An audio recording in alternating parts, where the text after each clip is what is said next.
네, 안녕하세요. 네, 오늘 124회 NRF 정책 세미나 사회를 맡은 양정모입니다. 네, 오늘은 재단의 부설기관으로 있는 IITP의 통신전파 PM으로 계신 최성호 PM을 모시고 6G 시대를 선도하기 위한 저궤도 위성통신 R&D 전략을 주제로 세미나를 갖게 되었습니다. 최성호 PM께서는 서울대학교 수학과를 졸업하시고 카이스트에서 통신망 분석 관련된 응용수학 박사학위를 받으셨습니다. 이어서 삼성전자 연구소에서 20년 동안 근무하시면서 통신 분야 표준 연구를 해오셨습니다. 이어서 임원을 거치시고 IITP 통신전파 PM으로 현재 근무하고 계십니다. 지난 세미나 때 저희가 UAM 분야를 가지고 진행을 했었는데 이어서 응용할 수 있는 저궤도 위성통신 분야의 흥미로운 주제를 가지고 진행하게 되어서 저희도 상당히 기대가 되는데요. 오늘 그 세미나 주제를 발표해 주실 최성호 PM을 모시고 진행하도록 하겠습니다. 네.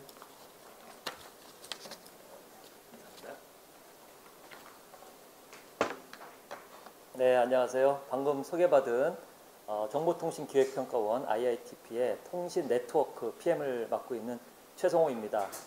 오늘 발표하게 될 주제는 자료에서 보시는 바와 같이 6G 시대를 준비하는 저궤도 위성통신 R&D 전략입니다.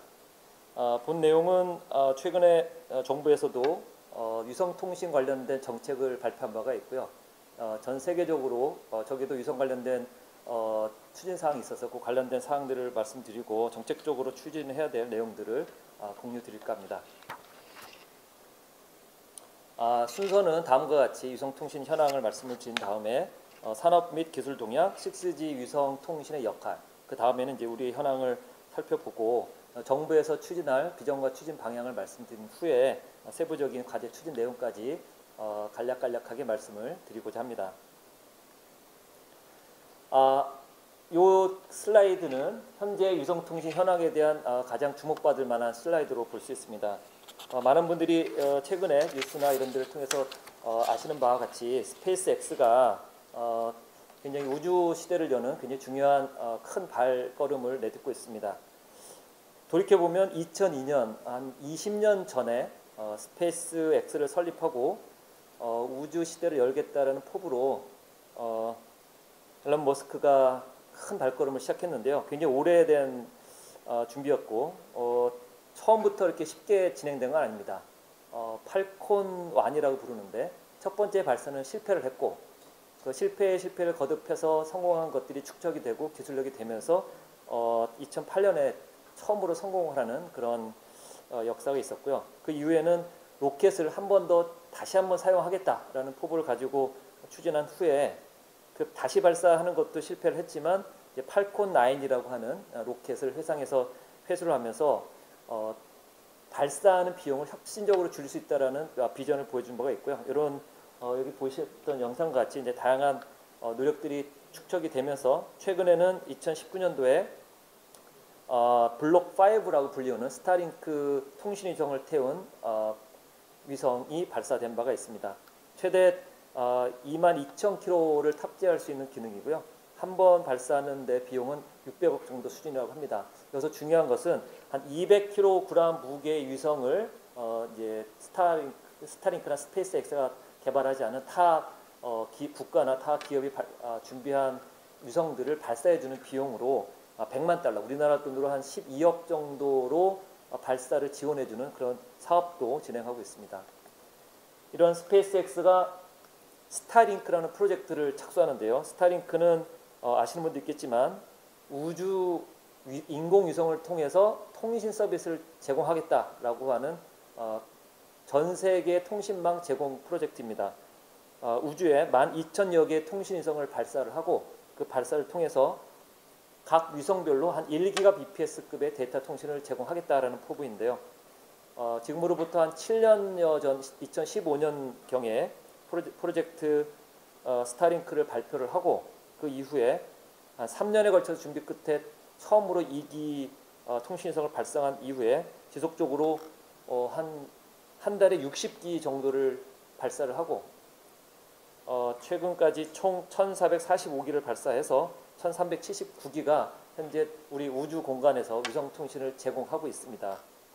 무게는 260km 정도의 지금 전 지구를 커버하는 커버리지를 보여주고 있는데 자료에서 보시는 것처럼 위성 통신을 하면 한 연 300억 달러의 매출을 예상할 수 있는데요. 그 밑에 보시는 바와 같이 지상에서 지상 이동 통신을 통해서 서비스를 받지 못하는 많은 전 세계 인구들이 있는데요. 그 인구들 중에 한 3천만 명 정도의 가입자만 확보를 하면 월 100달러 정도의 서비스로 치면 연 한 35,6조 원 정도의 매출이 가능합니다.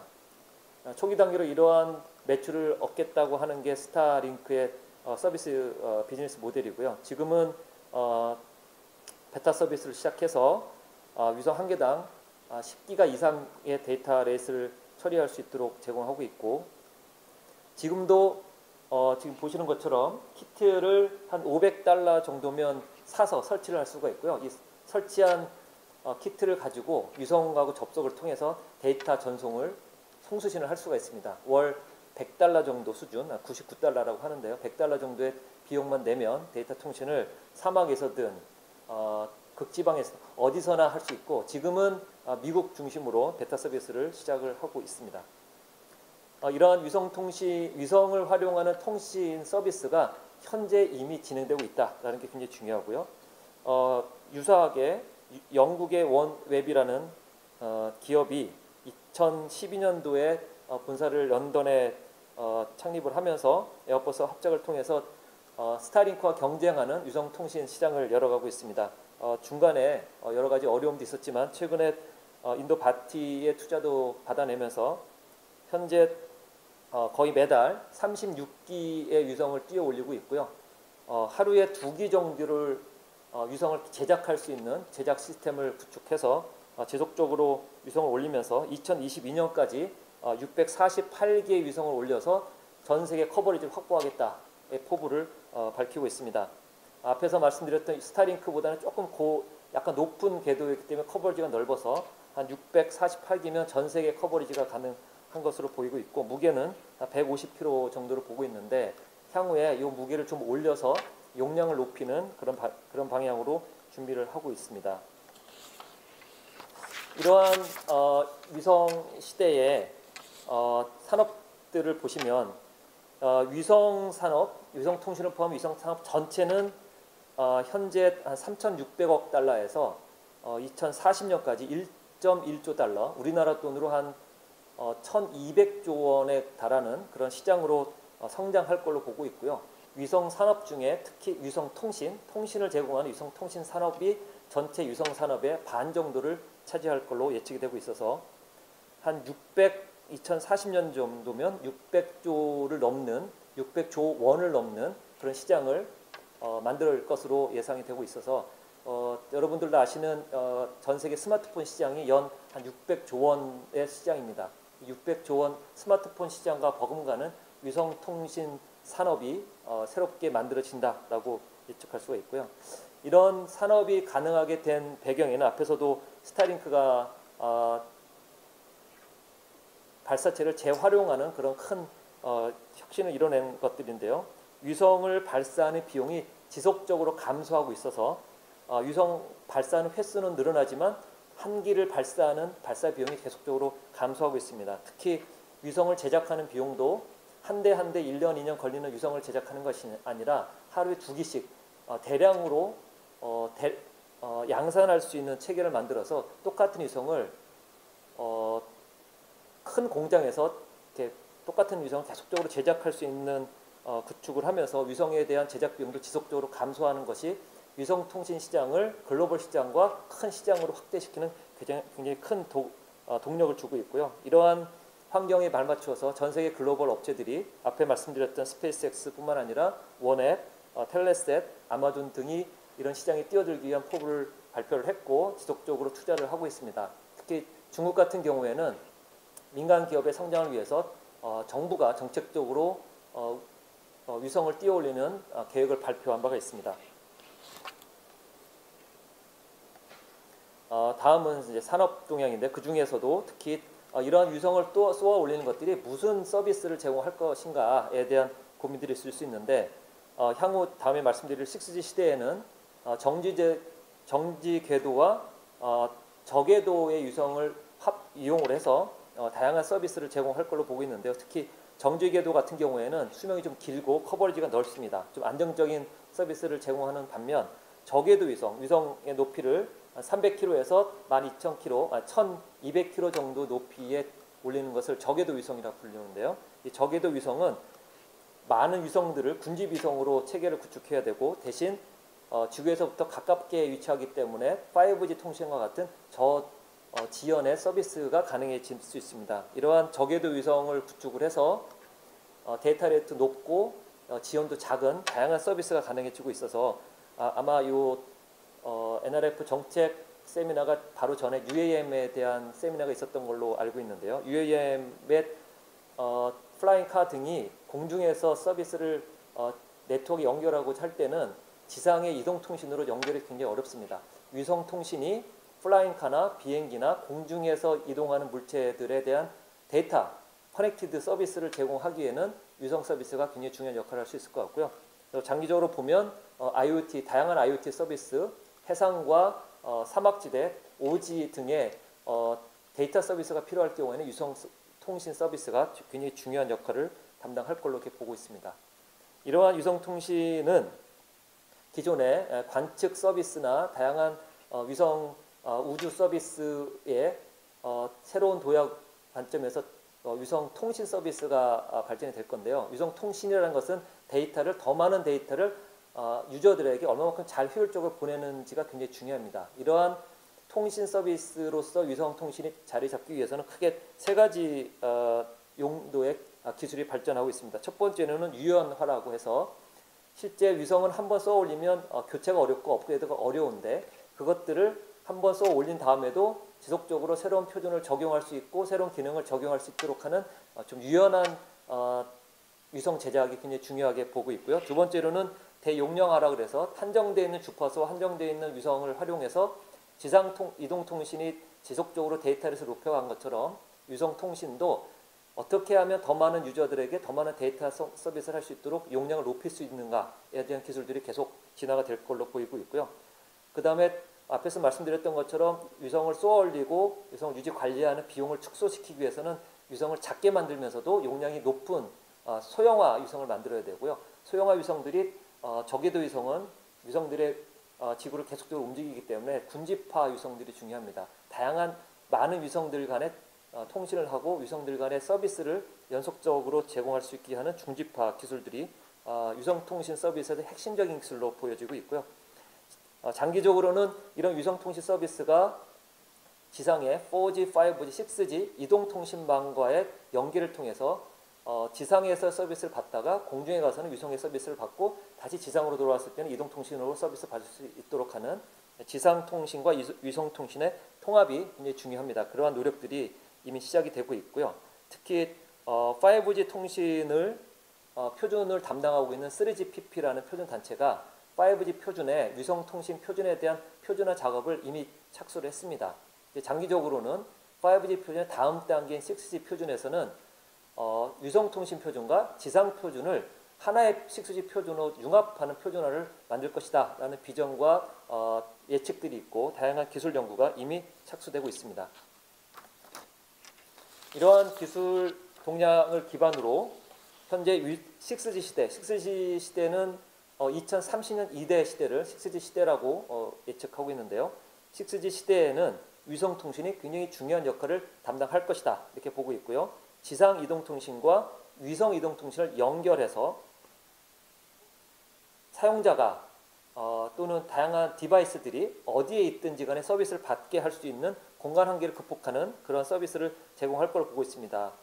자료에서 보실 수 있듯이 기존의 첫 번째 First Generation부터 5G, Fifth Generation까지는 이동통신은 지상에 있는 다양한 유저들과 디바이스들에게 어떻게 하면 데이터 서비스를 제공할 것인가에 대한 기술 연구가 진행되어 왔고요.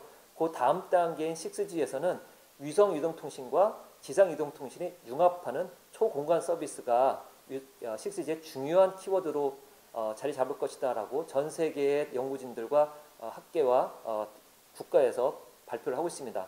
2030년경에 표준화가 완료될 걸로 보이는 6G 시대에는 이러한 위성 통신을 포함하는 유무선 지상과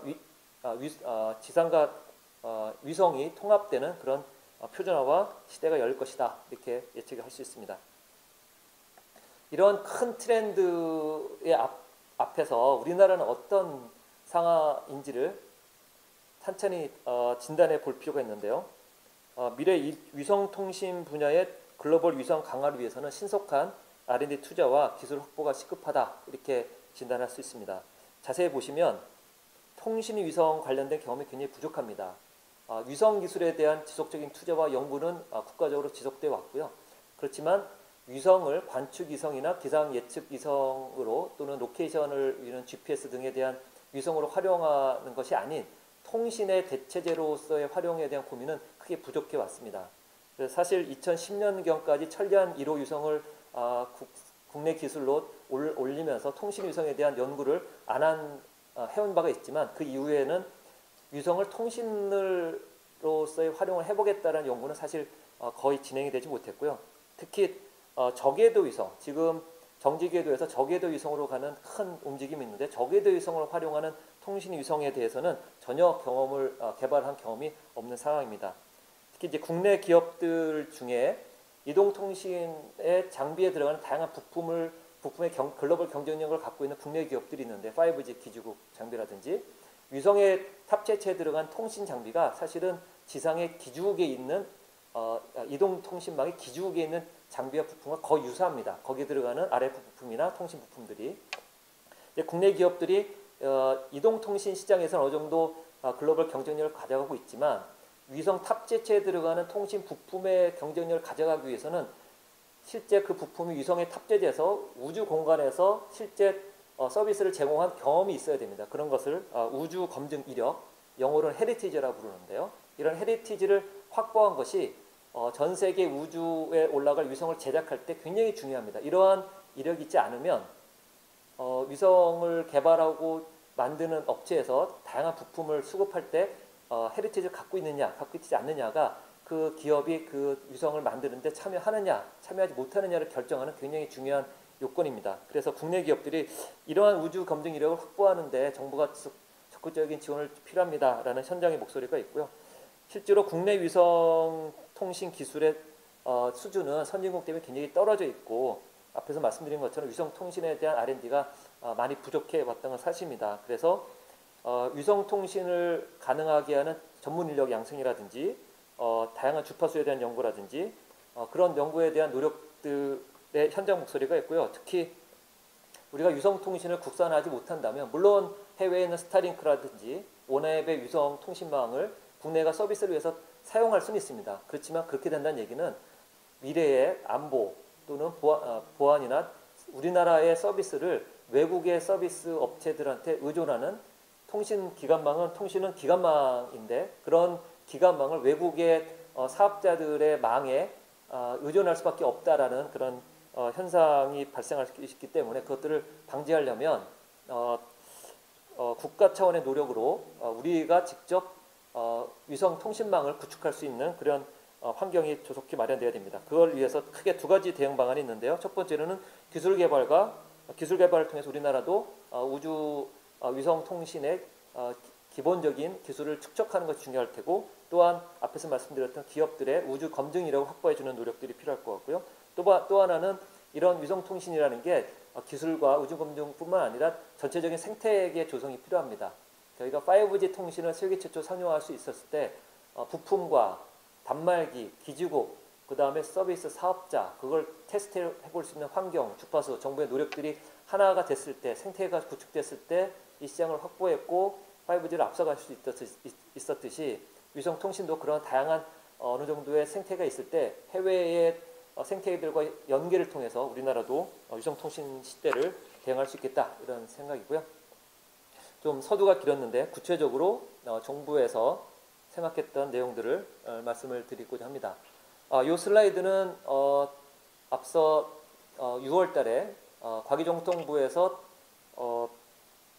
6G 시대 위성통신 기술 강국 도약이라는 비전을 가지고 위성통신 관련된 정책을 발표한 바가 있습니다. 거기서 나온 추진 전략 1, 2, 3, 4에 대한 슬라이드고요.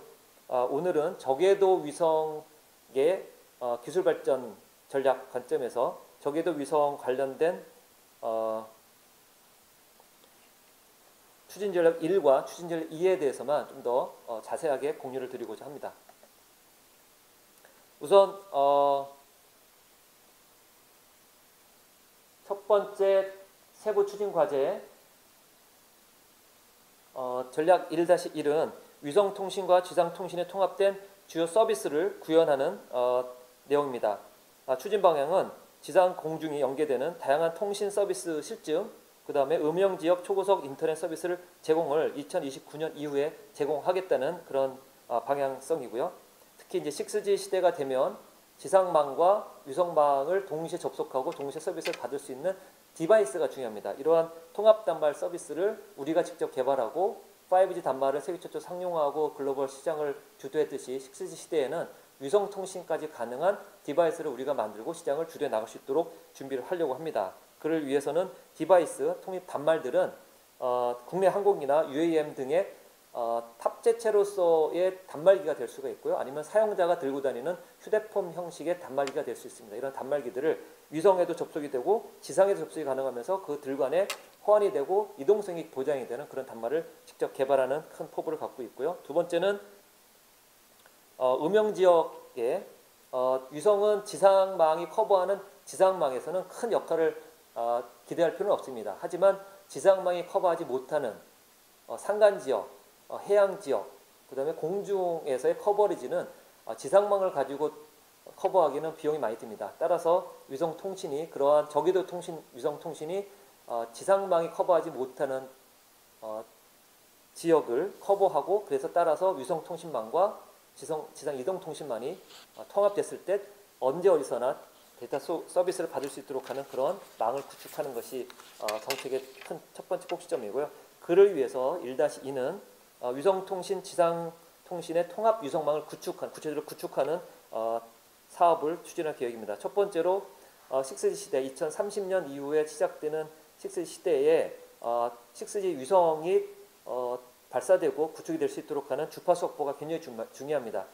궤도와 주파수를 확보하는 구체적인 노력들을 추진을 할 거고요. 두 번째로는 실제 위성을 국내 커버리지를 실제 서비스를 제공하기 위해서는 100대 이상, 300기 이상의 저궤도 위성을 쏘아 올렸을 때 사용자들의 데이터 서비스를 커버할 수가 있습니다. 하지만 이런 위성 서비스가 국내에 머무르지 않고 글로벌 커버리지가 필요한데요.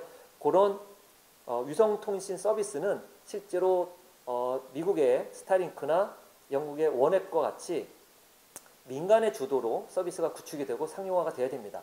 하지만 국내 기업들이 그것들을 직접 지금 단계에서부터 바로 국내 기업이 스타링크와 원앱까지 경쟁할 수 없기 때문에 국가 차원에서 그런 기업들이 상장할 수 있도록 마중물 형식의 시범망 구축을 정부 차원에서 군집위성 10기를 개발하고 10기를 망을 구축해서 한 1시간 정도의 서비스를 제공할 수 있는 위성망을 구축할 계획이 있습니다. 이런 망은 정부가 지금 R&D 예타 사업을 준비 중에 있고요. 예타 사업을 통해서 예산을 통해서 지원하고자 준비하고 있고요. 특히 이제 발사 관련돼서는 한국형 발사체가 저희 국가에서 개발이 되고 있는데 그 발사체를 활용하는 것을 우선 검토를 하고 있고 그 발사체의 일정과 시기에 따라서 연동이 잘 어려울 때는 해외 발사체 이용하는 것도 가능성을 준비를 하고 있습니다. 세 번째로는 앞에서 말씀드린 것처럼 위성통신의 기술을 축적하고 위성통신 시장을 앞서가려면 우리 핵심적인 기술을 개발하고 준비하는 것이 중요한데요. 특히 위성통신 같은 경우에는 기주국의 지상망에 있는 기주국이 실제 이동통신의 성능을 가늠하는 굉장히 중요한 축적된 기술력을 갖고 있는 제품들입니다. 위성에서는 위성 자체를 발사하고 운영하는 위성체의 핵심적인 기술들이 있지만 위성 통신에서는 그 위성에 탑재되는 통신 위성 부품, 통신 탑재체라고 부르는데요. 통신 탑재체에 들어가는 핵심적인 부품들에 대한 기술 확보가 중요합니다. 특히 앞에서 말씀드린 것처럼 위성은 저궤도 위성 같은 경우에는 정지궤도처럼 하나가 발사돼서 넓은 커버리지의 서비스를 제공하는 것이 아니라 여러 개의 위성들이 이동을 하면서 군집 위성 형태로 서비스를 제공하는데요. 이 군집 위성 형태 위성들이 위성 간의 데이터를 주고받는 인터 세틀라이트 링크를 제공해야 됩니다. 예를 들어서 큰 해안, 태평양 해안에 배가 이동 중에 있는데 이 배가 위성과 통화를 했을 때 위성을 접속하면 이 위성은 지상에 있는 중심국하고 연결을 해야 인터넷망이나 이런 데 연결할 수가 있는데 이 위성이 커버하는 에어리어가 태평양을 넘어서지 못하면 지상에 있는 중심국이라 그러는데 안테나와 연결을 할 수가 없습니다. 그런 경우에는 배에서 연결된 위성이 옆에 있는 다른 위성과 연결하고 다른 위성과 연결을 해서 그 연결된 위성이 지상과 연결됐을 때 전체적인 데이터 링크가 형성이 되게 되는데 그럴 때 위성과 위성 간의 인터 세틀라이트 링크라고 부르는 위성 간 통신 링크가 굉장히 중요하고요. 그런 기술들은 아직 초기 단계고 스타링크도 최근에 이러한 위성 간의 데이터 전송을 위한 기술을 탑재시켜서 검증을 하고 있는데요. 이런 인터 세틀라이트 링크에 대한 혁신적인 기술들을 국내 기술로 개발하고 우리의 앞선 통신 기술을 활용해서 이 시장을 준비해야겠다라는 게 좀 장기적인 굉장히 중요한 기술 개발 목표가 되겠고요. 두 번째로는 앞에서 말씀드렸지만 기죽에 들어가는 다양한 부품들이 있습니다. RF 부품, 거기 들어가는 능동 소자, 수동 소자, 우리나라가 그런 기술들을 계속 5G 통신 시장을 앞서가면서 축적한 것이 있는데요. 그런 부품들이 위성별 안테나, 채널 증폭기 등 통신에 관련된 탑재체들을 위성에 들어가서 탑재되되 전 세계에 있는 위성 탑재체를 만드는 기술력을 갖고 있는 기업들과 경쟁해서 좀 더 앞선 기술로 좋은 성능으로 탑재체에 들어가는 기술력을 만들 수 있다면 그것이 또 위에 올라가서 우주 검증 이력을 확보한다면 지금 스타링크나 원앱이 지금 위성을 만들어서 계속 올리고 있지만 지속적으로 성능을 높이고 고도화를 하기 위해서는 2단계, 3단계 새로운 위성들을 제작하고 발사할 계획이 있는데요.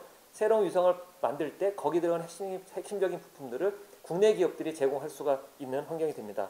그런 통신 탑재체의 부품을 국내 기술들로 개발할 수 있도록 6G R&D 쪽에 위성 쪽에 QV 밴드라든지 선제적인 기술 분야를 연구하고 2029년 좀 장기적인 R&D를 통해서 그런 기술을 확보하는 노력을 할 거고요.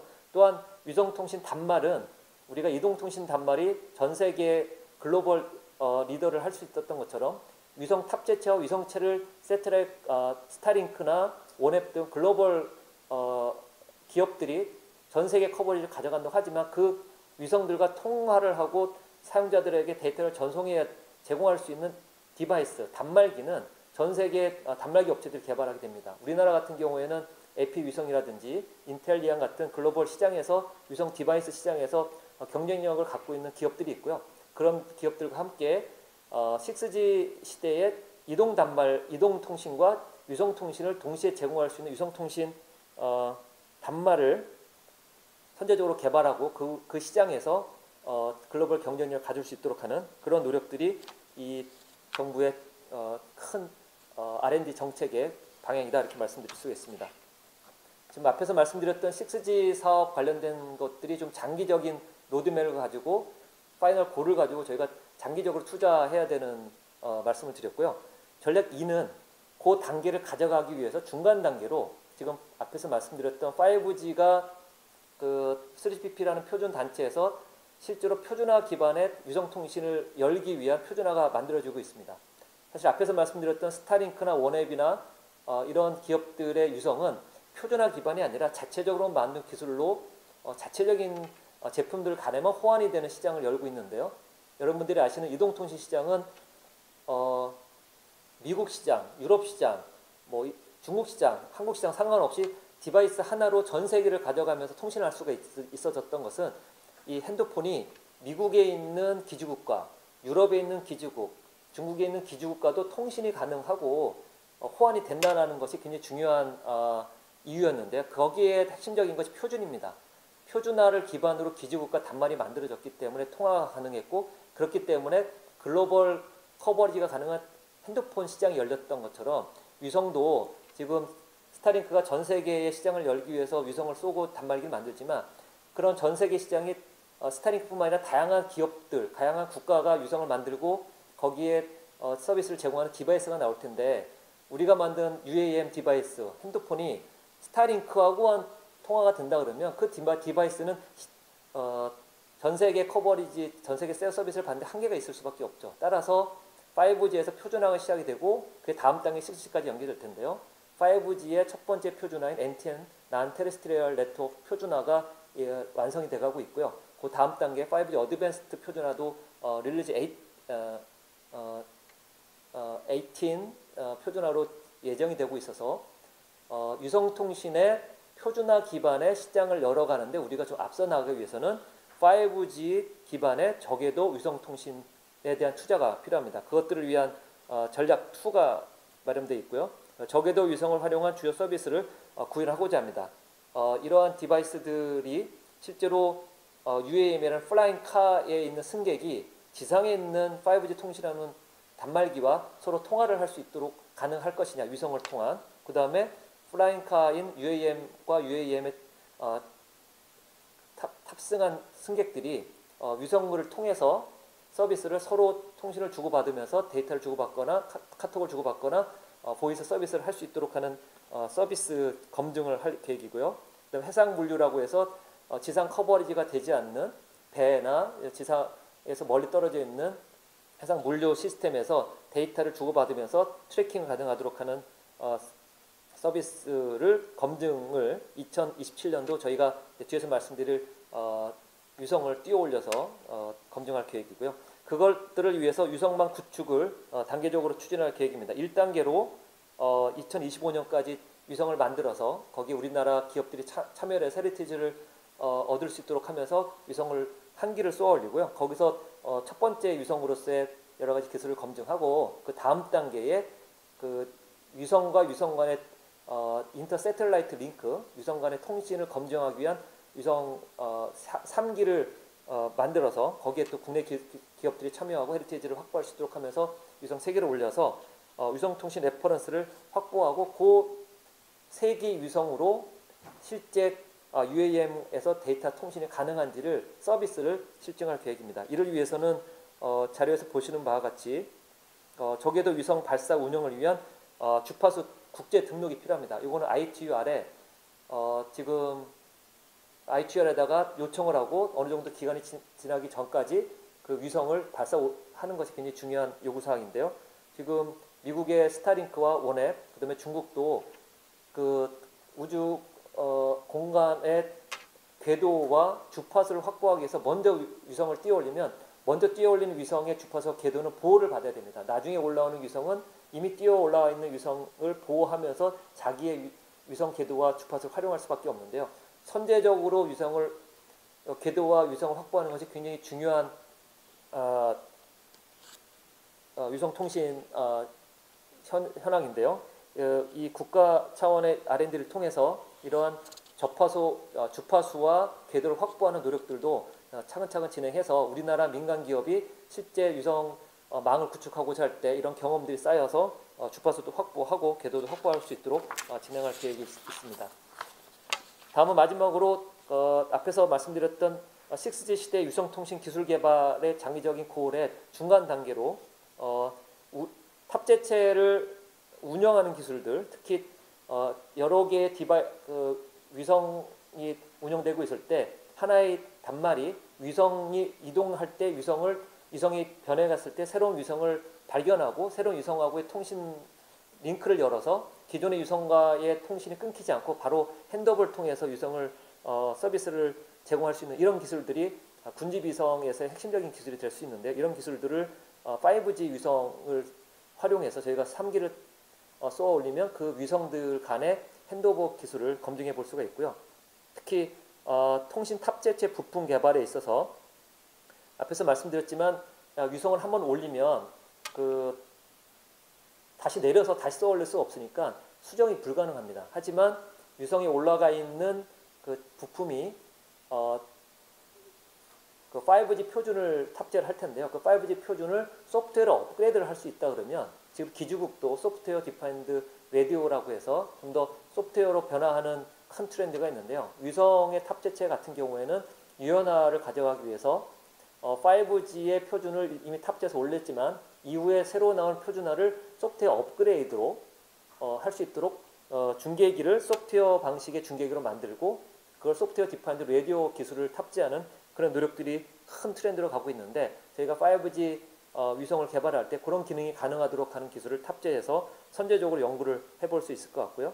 또한 위성통신 단말은 위성과 단말 간의 앞에서 말씀드렸던 디바이스의 역할로서 핵심적인 부품 중에는 그 모뎀 기술이 있습니다. 저희가 5G 단말에서도 기지국과 연결하기 위해서 모뎀 기술이라고 해서 실제로 디지털 데이터를 주고받기 위한 모뎀 기술을 국산하기 위해서 여러 가지 노력들이 있었는데 이러한 위성통신 단말의 모뎀 기술을 국산화해서 실제 이 시장이 확산돼 나갈 때 국내 모뎀 기술을 탑재한 단말을 만들 수 있도록 하는 그런 노력들을 기술 개발 관점에서 해야 될 것 같고요. 이거 말고도 위성 체계를 만들 때는 그런 핵심적인 기술만 가지고는 위성이 만들어지지 않습니다.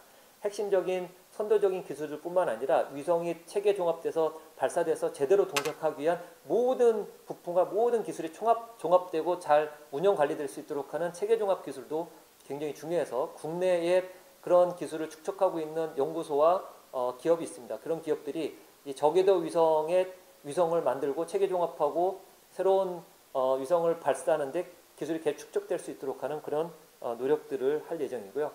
이러한 종합적인 국가 R&D를 추진하기 위해서 보시는 바와 같이 좀 선도적인 R&D 개발 및 민간 이전 추진 로드맵 기반의 예타 사업을 기획하고 있습니다. 앞에서 말씀드렸던 것을 두 가지로 종합을 해보면 6G 시대 위성통신기술 강국 도약을 위해서 통신위성 개발을 하고 그걸 발사를 총 14기 1단계, 2단계, 3단계, 4단계를 나눠서 발사를 할 계획이 있고요. 이를 통해서 저궤도 소형 군집, 통신위성 경쟁력을 확보하고 글로벌 시장 주도권 확보 및 국가 산업 활성화 기반을 조성할 계획입니다. 앞에서 말씀드렸던 것들을 하나의 그림으로 요약한 거고요. 표준화, 3GPP 표준화와 연계해서 기술 개발을 하고 통신위성을 직접적으로 개발을 하고 2025년, 27년, 29년, 31년 총 4번의 기회를 통해서 1단계, 2단계는 5G 표준과 연계되어 있는 위성, 29년, 23년, 3단계와 4단계는 6G 표준과 연계되어 있는 기술을 만들어서 5G와 그 다음 단계 6G까지 기술을 준비하고 세계 최초 6G 위성, 표준 기반의 6G 위성을 선제적으로 올릴 수 있는 그런 틀을 마련하고요. 그것과 연계한 지상에서 디바이스를 만들고 이거와 연계한 인력 개발, 이런 종합적인 연구 개발 전략을 정부 차원에서 수립을 했고 이런 정책을 올해 6월 달에 발표한 바가 있고요. 이것들을 구체적으로 시행하기 위해서는 예산 확보와 다양한 구체적인 사업 기획이 필요합니다. 이러한 사업 기획을 목표로 정부의 예타 사업 기획이 진행되고 있고 조만간에 최근에 이제 공청회도 열었는데요. 이러한 기획 노력을 통해서 2023년부터는 구체적인 국가 위성 통신 기술 개발 사업이 시작될 수 있을 걸로 기대하고 있습니다. 좀 빠른 감이 없진 않았는데요. 오늘 발표 내용을 이렇게 이 정도로 마무리하고 질문 사항이 있으면 좀 더 구체적이고 자세한 내용들을 답변 드리면서 소개해 드릴까 합니다. 예, 이상 발표를 마치겠습니다. 감사합니다. 네, 발표 잘 들었습니다. 제가 질문을 좀 휴대폰을 통해 가지고 받고 있는데요. 우선 한 두세 가지 좀 먼저 수집된 질문과 궁금한 사항이 좀 있는데요. 한국은 ICT 인프라가 상당히 좋은 나라, 또 그 인프라를 기반으로 이러저러한 산업과 R&D가 지속적으로 발전하는 나라, 이렇게 이해하고 있었고 항상 선두에 있었다는 어떤 그 기대와 감각이 좀 그냥 그 비전문가 입장에서 있었는데 오늘 얘기를 들으니까 갑자기 위성 통신 뭐 이렇게 우주 또 이렇게 위로 올라가면 올라갈수록 좀 이슈가 달라진 것 같은데 5G의 어떤 이슈는 속도, 뭐 암호, 뭐 이런 걸로 좀 생각이 드는데 6G라는 거에는 다 동의를 하는 건가요? 이 공간상에서 어떤 위성을 기반으로 하는 통신 이슈가 6G의 핵심 이슈라는 거는 글로벌로 동의가 된 건지 이게 우선 네, 굉장히 중요한 질문을 하셨고요. 6G 시대에 어떤 구성, 어떤 기술들이 6G 시대를 정의할 것인가에 대해서 지금 공식적인 표준단체인 ITUR에서 올해부터 6G라는 게 무엇인지를 비전 연구를 하고 있고요. 그 다음에 그 비전 연구들의 결과물로 그럼 6G는 요런 내용들이 포함되는 것이 6G다라고 정의를 하는 요구사항 정의가 아마 내년이나 후년까지 예정되어 있습니다. 거기에 저희가 5G라는 것은 기존의 데이터 레이만 높이는 것이 아니라 데이터 레이도 20GBps까지 높여야 되고 지연을 줄여서 원격 의료라든지 다양한 서비스를 제공해야 된다라는 요구사항을 만들어서 5G를 정의했던 것처럼 6G를 정의하는 노력들이 있는데요.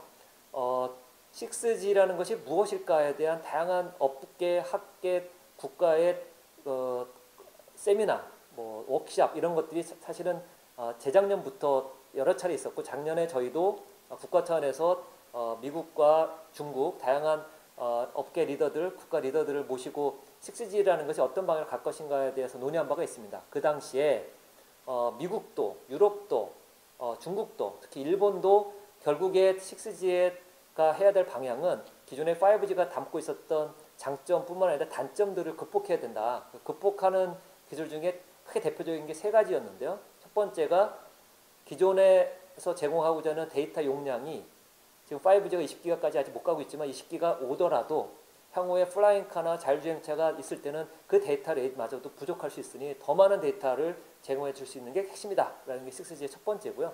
두 번째는 5G가 제공하고자 했던 원격 지연 다양한 서비스가 실제는 무선 구간에서의 어려움은 극복했지만 유선 구간, IP망의 다양한 그 원거리 서비스를 할 때의 유선망에서 지연은 줄이는 데 한계가 있었습니다. 그런 지연을 완벽하게 줄여서 굉장히 빠르고 저지연의 서비스를 해결해야 된다가 6G의 중요한 두 번째고요. 마지막으로 5G의 커버리지가 지상 한 120m 정도의 육지에 있는 디바이스들 위주로 서비스가 됐는데 실제 미래는 UAM 등의 다양한 공중 디바이스가 있고요. 해상에 있는 많은 배들이나 사용자들이 그 다음에 사막에 있거나 산간 지역에 있는 많은 오지의 사람들이 데이터 서비스를 못 받고 있습니다. 그런 서비스를 지상망으로 커버가 불가능하니 위성통신을 접목해서 그걸 결합된 서비스를 가야 된다라는 게 다양한 의견들이 있었고 제안들이 있었습니다. 그래서 5G 표준화에서 이미 표준화 시작이 되고 있고요. 그래서 저희가 판단하기에는 그런 다양한 업계들의 목소리가 지금 ITUR에서 논의되고 있고 아마 내년이나 후년쯤에 결정되는 6G의 요구사항에는 지상 커버리지뿐만 아니라 공중 커버리지와 해상 커버리지를 만족시키는 것이 6G다라고 정의가 될 것이고요. 그 다음에 2024년, 25년부터 시작될 6G 표준화 단계에서 그렇다면 이걸 해결하는 방법으로 저궤도 위성이 핵심적인 유일한 방법이다라는 게 논의가 되면 2027년, 28년쯤에 예상되는 6G 표준에서는 저희가 좀 준비하고 예상했던 이런 방향으로 갈 것으로 보고 있고 이게 저희가 5G를 28기가까지 활용해서 속도를 20기가까지 높이자고 했던 것이 팀장님 말씀하신 것처럼 그게 원래부터 있었던 게 아니라 우리나라의 기술자들이 비전을 가지고 기술을 가지고 5G 표준에 제안을 해서 그리고 ITUR에 제안을 해서 그게 그 방향으로 표준화가 됐습니다. 그렇듯이 위성통신을 표준 기반으로 해야 되고 그걸 이동통신과 접목한 세계로 나가야 된다라는 다양한 목소리들을 우리가 취합하고 우리나라가 기술력으로 표준까지도 주도할 수 있지 않을까 이렇게 생각하고 너무 긴 대답이었는데요. 질문을 드려서 좀 길게 답변을 드렸습니다. 제가 이 질문을 던지니까 바로 이제 유튜브에 질문들이 많이 올라왔는데 한 세 개의 질문이 거의 같이 묶어서 질문 드릴 수 있을 것 같아요.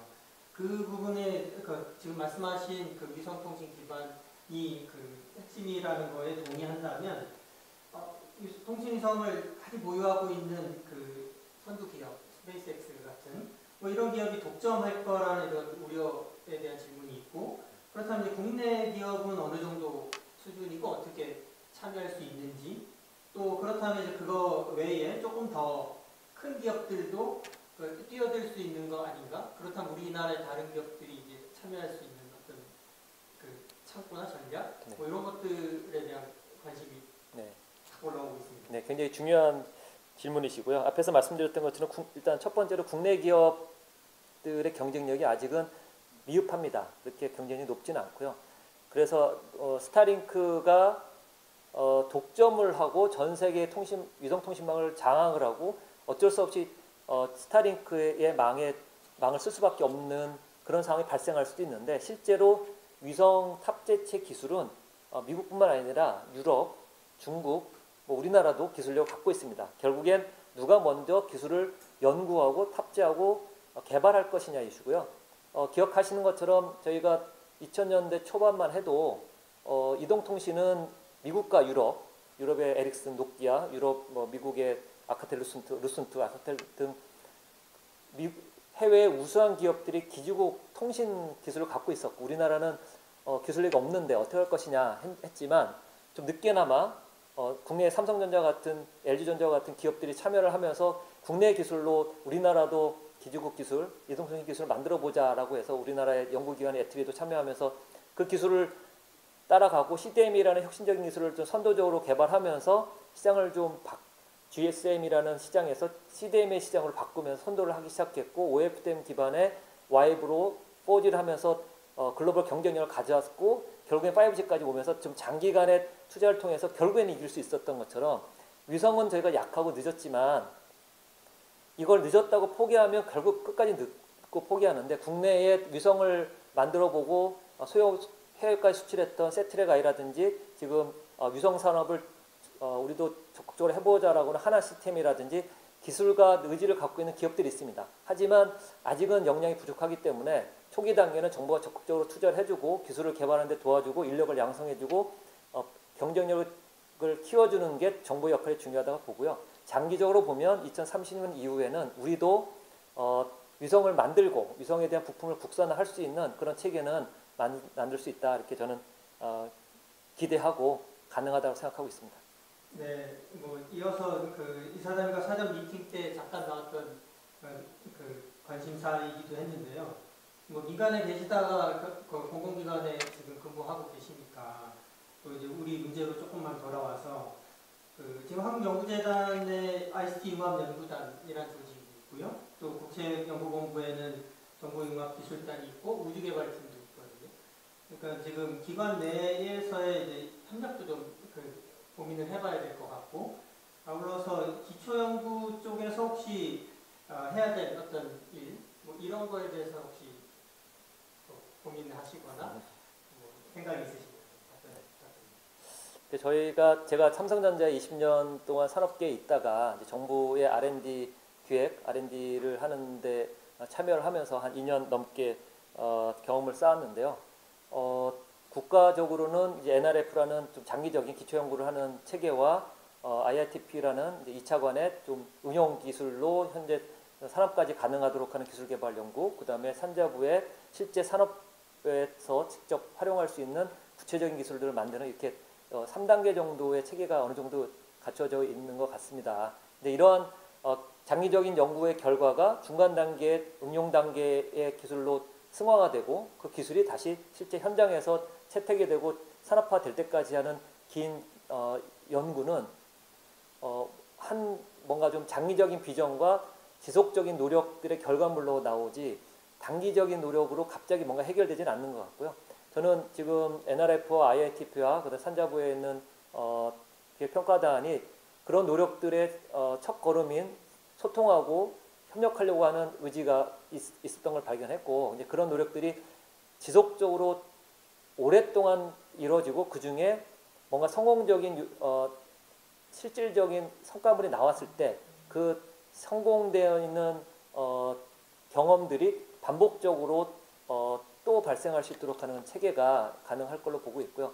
위성통신에 국한해서 말씀을 드린다면 앞에 말씀드렸던 인터세틀라이트 링크라든지 위성의 성능을 극단적으로 더 높일 수 있는 우주 환경에서의 통신 기술이라든지 단말기에 들어가는 위성 부품이 실제 위성과 더 효율적으로 전송을 할 수 있다든지 주파수가 올라가면서도 우주 공간을 뚫을 수 있는 혁신적인 기술이라든지 이렇게 좀 원천적이고 장기적인 기술을 실제 산업계나 이 IITP 같은 실제 몇 년 안에 개발을 해야 되는 연구에서는 굉장히 힘듭니다. 그래서 그런 좀 장기적인 원천적인 기술들을 대학에서 좀 장기적인 비전을 가지고 10년, 20년 앞서서 연구를 진행하면서 실패와 성공을 거듭해주고 그런 경험들이 실제 현장에 있는 기업들과 연구소들이 받아서 그걸 또 제품으로 구체화시키고 성능을 만족하고 테스트할 수 있도록 하게 하는 것들 저희가 이제 그런 예타 사업을 지금 기획하고 있는데요. 그런 결과물들이 실제 산업계에 들어가면 산업계들은 또 그걸 만들기 위한 양산 기술이라든지 다양한 제품 기술이 또 필요합니다. 그런 것들은 산업부에서도 지원하고 협력하면 이 위성 쪽은 장기적으로 결국 우리나라도 이동통신과 마찬가지로 글로벌 리드를 할 수 있는 굉장히 중요한 분야다라고 저는 확신을 하고요. 또 위성통신 분야 말고도 다양한 분야에서 국가적으로 핵심적으로 가야 될 분야는 우리 기초연구뿐만 아니라 응용연구와 산업연구가 서로 연결되고 중요하게 성공한 경험들이 쌓일 수 있도록 관심을 가지고 지속적으로 그런 분야의 리더들께서 소통하고 비전을 공유하는 것이 중요하지 않을까. 제가 삼성전자에서 20년간 연구소에 있어 왔는데요. 연구라는 것이 연구의 결과물이 실제 상용이 되고 성과를 내는 데는 오랫동안의 비전과 지원과 관심이 필요합니다. 빠르게 지금 하고 있는 결과물 빨리 갖고 와서 내년도에 무슨 성공적인 성과를 내보자 이런 식으로 매년 뭔가 R&D에 성과물을 얻고자 한다 그러면 황금알을 낳는 거위를 만드는 것이 아니라 거위를 배를 잘라서 알만 꺼내 먹는 R&D가 됩니다. 그래서 그런 황금알을 낳는 거위를 만들기 위해서는 지속적으로 거위를 키워주고 성장해주고 거기서 만들어지는 알이 작더라도 더 큰 알이 만들어질 수 있도록 지원해주는 좀 장기적인 비전과 지원과 관심이 중요하다 이렇게 말씀을 드릴 수 있을 것 같습니다. 제가 좀 답변이 좀 길어졌는데요. 이 정도로 말씀을 드리겠습니다. 그냥 마무리 질문처럼 하려고 했는데 질문이 계속 올라오고 있어서 두 그런가요? 가지만 질문을 더 드리고 3시까지 저희가 예정이 되어 있었기 때문에 뭐 가능한 시간 안에서 답변 주시면 좋겠는데요. 저는 잘 몰랐던 어떤 그 주제인데 생각보다 많은 분들이 이미 알고 있는 지식들이 좀 많은가 봐요. 그러니까 이 통신이 개발되거나 상용화됐을 때 자율주행도 가능할 것 같고 또 굳이 통신사가 여러 개 있어서 경쟁할 필요가 없다라는 그런 그 이야기도 좀 하고 있는데 질문을 좀 모아서 드리면 10년 이내 로드맵을 벌써 소개해 주셨는데 이 통신망의 어떤 전환에 대한 리스크나 비용이 너무 비싸서 실제는 되게 오래 걸릴 것 같은 이런 우려 뭐 이런 게 첫 번째 질문이고요. 국가 간의 어떤 이슈는 없는지 있죠. 한 두 가지 정도 질문. 네네. 일단 오해를 하시면 안 되는 것이 이 위성 통신이 지상 이동 통신을 대체하는 기술은 아닙니다. 지상 이동 통신은 4G, 5G, 6G를 통해서 굉장히 고용량의 데이터 양이 많은 사용자들이 쓰는 이 휴대폰에서 엄청난 데이터를 쓰고 있는데 이것들을 지원하는 건 위성 통신은 불가능하고요. 그래서 지상망에 많은 사용자들이 필요로 하는 데이터는 이동 통신이 지속적으로 제공할 수밖에 없고 하지만 사용자들이 지상에만 머무르지 않고 공중과 해상과 오지와 다양한 곳에 있을 때도 데이터를 서비스를 받을 때 내가 지상 이동통신에서 받았던 정도의 수준의 서비스를 사람이 많지 않은 곳에서 받으려면 그런 것을 이 지상의 이동통신이 제공할 수 없고 그 비용이 너무 많이 들기 때문에 위성통신이 그런 분야에서 중요한 역할을 할 수 있다. 그거는 좀 명확했으면 좋겠고요. 아까 질문하신 게 스타링크가 독점하는 거를 말씀하셨던 것 같은데 그리고 그 독점했을 때 그러면 편안하게 위성통신의 사업자를 하나를 써갖고 거기 서비스를 받으면 되지 경쟁하는 건 굉장히 안 좋다. 뭐 그냥 하나의 서비스 사업자가 있으면 되는 것이 아니냐. 근데 여러분들이 서비스를 받고자 할 때 SKT, KT, LG U+가 경쟁을 하기 때문에 가격도 싸질 수 있고 성능도 올라갔던 것처럼 이 우주 공간에서의 위성통신 서비스를 하나의 기업이 독점하는 순간 위성통신은 발전하지 못하고 가격이 굉장히 높아질 리스크가 있습니다. 그래서 궁극적으로는 다양한 위성통신 서비스를 제공하는 기업들이 나오고 그들 간의 경쟁이 기술을 발전시키고 사용자들이 받고자 하는 서비스의 가격을 다운시킬 수 있어야 되고요. 그렇게 하기 위해서는 표준화가 굉장히 중요한 역할을 담당할 수밖에 없고요. 아까 말씀하신 것처럼 국가 간의 이슈가 발생합니다. 스타링크가 전 세계에 서비스를 하고자 하지만 한국에서의 서비스를 하고자 하면 한국 정부의 서비스 승인을 받아야 되고요. 왜냐하면 한국 지역에서의 위성과의 통신은 주파수를 활용해야 되기 때문에 각 국가별로 그 글로벌 사업자는 계약과 협력을 해야 됩니다. 그런 것들을 위해서는 우리나라의 서비스 사업자, 위성체를 만드는 기업이 있어서 우리나라 어느 정도의 300기 이상의 위성을 확보하고 있으면 우리나라 영역뿐만 아니라 전 세계 다른 위성이 움직일 때 다른 지역에 서비스를 제공할 수 있는 기회가 있는 기업체가 있다 그러면 그 기업체가 다른 위성 사업자인 스타링크나 워렘이나 다른 우주 위성 통신 서비스를 하는 기업체와 협력과 계약을 가져갈 수 있어서요. 우리나라 자체적인 통신망이 전혀 없을 때와 전혀 다른 계약 구도가 가져갈 수 있기 때문에 우리나라가 자체적인 위성체 개발 및 위성 통신망을 적정 수준 구축할 수 있는 것은 향후에 말씀하신 국가 간의 협력 구도, 위성 통신 사업자 간의 헤게모니 구도에서 굉장히 중요한 열쇠가 될 것이다 이렇게 저는 생각하고 있습니다. 네, 좋은 답변 감사합니다. 질문은 이 정도로 마치고요. 지금까지 강연해 주시고 질문에 답해 주신 최성호 PM께 진심으로 감사의 말씀 드립니다. 네, 이상으로 강연자분의 말씀을 마치고요. 제가 잠깐 광고 말씀 드리면서 네, 감사합니다. 마치겠습니다.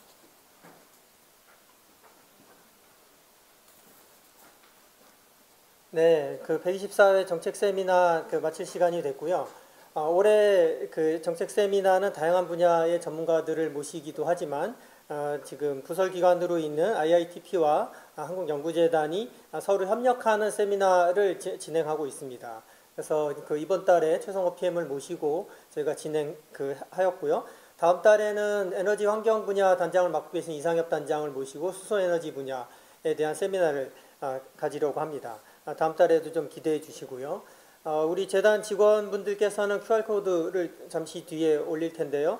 교육만리지 확인을 위해서 체크해 주시고요. IITP에 참여하신 분들도 교육 활동에 체크할 수 있도록 하도록 하겠습니다. 이상으로 124회 정책 세미나를 마치겠습니다. 참석해 주신 분들께 감사의 말씀 드립니다. 감사합니다.